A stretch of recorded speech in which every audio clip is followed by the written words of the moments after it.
अस्सलाम वालेकुम। प्रोग्राम अब बात होगी में मैं हूँ आपकी मेज़बान आमना खटाना। इस प्रोग्राम में मेरा साथ देंगे सीनियर एनालिस्ट हैं आमिर ज़िया साहब। मुख्तलिफ मौज़ूआत पर हम बात करेंगे, जिसमें से ख़ास तौर पे जिस तरह से हमने कल भी कोशिश की कि इस हवाले से बात की जाए, क्योंकि इस वक्त हम देख रहे हैं कि मुल्क में अमन व अमान की सूरत हाल को ख़राब करने के लिए जो दहशतगर्द अनासर हैं वो एक बार फिर से हमें एक्टिव होते हुए दिखाई दे रहे हैं और इनके ख़िलाफ़ हमारी जो पाक फोर्सेस हैं उनकी जानिब से कामयाब कार्रवाइयाँ भी जारी हैं। लेकिन क्योंकि मुल्क में इस वक्त जो दो अहम चीज़ें चल रही हैं, जिनमें एक हम देख रहे हैं कि गैर मुल्कियों का इनखला है, एक ये प्रोसेस चल रहा है, उसके अलावा मुल्क में जो आम इंतखाबात हैं उसकी तारीख भी सामने आ चुकी है। तो हारिस नवाज साहब इस वक्त वज़ीर दाखिला सिंध भी हैं, हमें ज्वाइन कर चुके हैं। सर बहुत शुक्रिया वक्त देने के लिए। आमिर ज़िया साहब भी मेरे साथ मौजूद हैं। हम कल भी इस हवाले से बात कर रहे थे कि जिस तरह से ये पे दर पे ये 3 वाक़यात हुए, कल अलल सुबह हुआ ये वाक़या, उससे एक दिन पहले भी हमने देखा कि 2 वाक़यात दहशतगर्दी के हुए मुल्क के मुख्तलिफ हिस्सों में, बलूचिस्तान और खैबर पख्तूनख्वा यहाँ पर सर फहरिस्त हमें दिखाई दे रहे हैं जो कि टारगेट पे हैं। तो ये किस तरह से देख रहे हैं आप, ये क्या मुहर्रिकात हो सकते हैं, क्योंकि टाइमिंग बड़ी इंपॉर्टेंट है इस सारी सिचुएशन में। अभी देखिए ये बड़ी सीरियस सिचुएशन है और जाहिर है कि हुकूमत पाकिस्तान और सिर्फ मुसल्लह फौजी को बहुत गहरी नज़र रखे हुए हैं और ज़ाहिर इसको दिन रात लगी रहती हैं।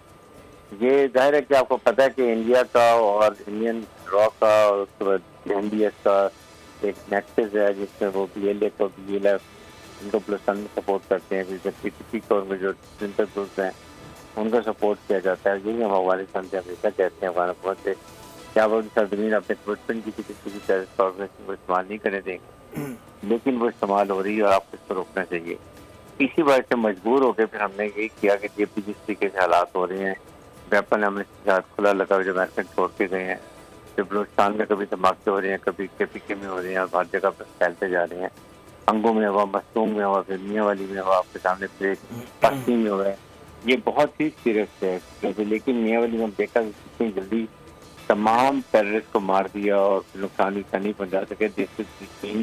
तो मुसल्लह फौज फुली अलर्ट है और हमारी स्क्वाड एजेंसी दिन रात काम कर रही थी कि ऊपर जहाँ भी कोई हो उनको पहले ही नेट को बस कर देते हैं। बट मेरे ख्याल में साथ ही साथ जो अभी नया एक होगा जो हमने लीगल इमिग्रेंट का भेजना शुरू किया है, इसका भी बैकलैश आ रहा है। कोई शायद मेरे ख्याल में इसको भी, चूँकि ज़ाहिर है कि ये दहशतगर्दों की बहुत बड़ी एक जगह थी जहाँ पर छुप जाते थे, रिफ्यूज लेते थे, फैसिलिटेशन होती थी, उसके बाद ये रिकॉग्निशन में मदद करते थे। क्योंकि कोई भी जो मुल्क में दहशतगर्दी होती है वो जब तक लोकल उसके साथ ना मिले हो तो नहीं हो सकती है। ये वजह, लेकिन अब हमने फैसला किया कि इनको तमाम इलीगल इमिग्रेंट फॉर्म जहाँ से निकालें, क्योंकि जब ये जाएंगे तो 50-70% तो हमारा क्राइम में वैसे ही कम हो जाएगा। क्योंकि यही ड्रग भी इस्तेमाल करते हैं, फिर ड्रग नशे में जाके ये डिफरेंट की वारदातें करते हैं।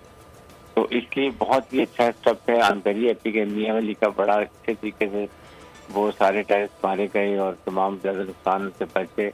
तो अब देखते हैं इंशाल्लाह पूरी। अच्छा, लेकिन आपने बिल्कुल सही तवज्जो दिलाई है, क्योंकि इसमें हम देख रहे हैं कि जो अभी हालिया एक रिपोर्ट आई है उसके मुताबिक 24 में से जो 14 ऐसे दहशतगर्दी के वाक़यात हैं जिनमें अफ़गानी भी मुलव्वस पाए गए हैं। और अब एक ऐसे सिचुएशन में जब इनखला भी उनका हो रहा है, फिर उनके वज़ीर दिफा का बयान भी सामने आना, जिस तरह के उन्होंने एक थ्रेट किया कि इसकी कीमत झुकाना पड़ेगी पाकिस्तान को, और साथ ही साथ अब जहाँ पर आपने रॉ की भी बात की, उनका भी एक गठजोड़ अपनी जगह पर मौजूद है। तो कितना बड़ा चैलेंज है इस वक्त? देखिए चैलेंज है, लेकिन हुकूमत के लिए कोई रेट ऑफ गवर्नमेंट को कोई चैलेंज नहीं कर सकता। जितना मर्जी सेट करें, अगर हमने प्रॉपर क्लीन बॉर्डर किया तो फिर हमारे साथ मुल्क को बहुत प्रॉब्लम होगी, क्योंकि हम अफगान टारगेट हम बहुत अच्छे तरीके से चलाते हैं। उसके अलावा भी हमने देखा होगा चीनी, गन्ना, यूरिया सब चीज़ें देते हैं ताकि उनको प्रॉब्लम ना हो कि हमारे ज़रा तो हमारे भाई बदली मुल्क हैं। लेकिन तेल की भी जिम्मेदारी है कि वो पाकिस्तान में दहशतगर्दी को सबसे खत्म करें और नीति को इस्तेमाल न करेंगे।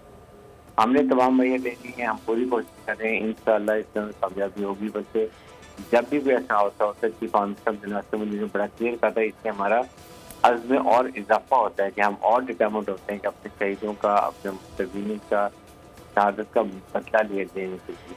तो इस पर तो कोई कॉम्प्रोमाइज़ नहीं है। इसमें मेरी आवाम से एक रिक्वेस्ट है कि देखें आप मुसल्लह फौज तक खड़े हों। जो एक जिसम का नैरेटिव है कि किसी तरीके से मुसल्लह फौज को और उसके बाद अवाम को दूर कर दीजिए, ये कभी नहीं आप होने दें, क्योंकि मुसल्लह फौज आप लोगों से बहुत मोहब्बत करती है। इमाम साहब ने बारहा ये बात की है, और ये याद रखें कि हमेशा लड़ाई फाइट ऑफ द नेशन, आप कौम लड़ाई करती है, इसमें सिविल सोसाइटी, आवाम, हुकूमत और फौज मिल के ये लड़ाई करते हैं। हमें ये जरूरत है।